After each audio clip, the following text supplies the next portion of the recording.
Hi, my name is Ahmet Enes. In this video I will be talking about my lab project, which is electron spin resonance. Let me first begin with the theory part. Electrons possess an intrinsic magnetic dipole moment, and related to this an intrinsic angular momentum which is called spin. Electrons has two spin states which are -1/2 and +1/2.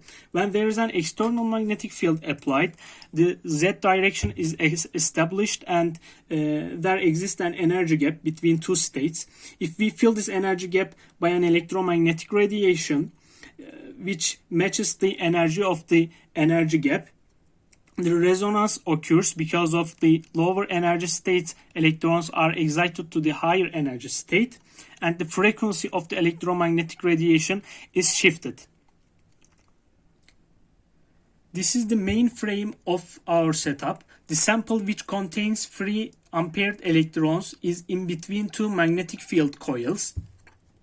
Voltage across the magnetic field coils is then varied until the energy separation matches the energy of the photons emitted by the RF oscillator circuit. Then resonance occurs. To make it audible, we also added two modulation coils which are parallel to the Helmholtz coils. Then the radio receiver helps us to monitor the resonance. Let me first introduce you to the experimental setup. This is the power supply, which generates 12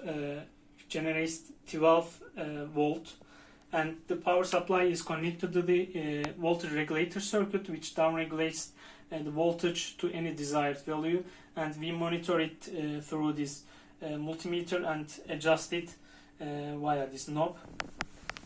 And then the voltage regulator circuit is connected to two parallelly oriented Helmholtz coils, and in between there is the sample we use, which contains 3 unpaired electrons in it. And the RF circuit emits electromagnetic waves in the radio frequency range, which excites the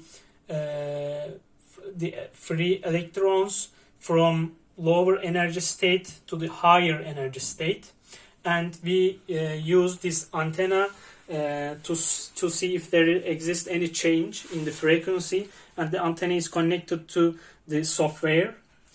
And as for the modulation part, we use this smartphone app which generates small amplitude frequency signals, and this is also connected to the other two parallelly oriented coils.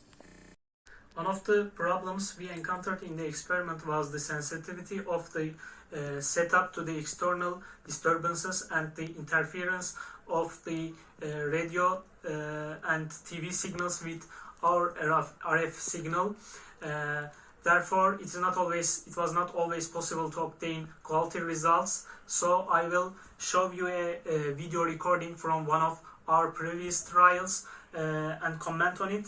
When the energy gap due to the magnetic field exactly matches the photon's energy emitted by the RF signal, resonance occurs, and we are able to hear it by modulation.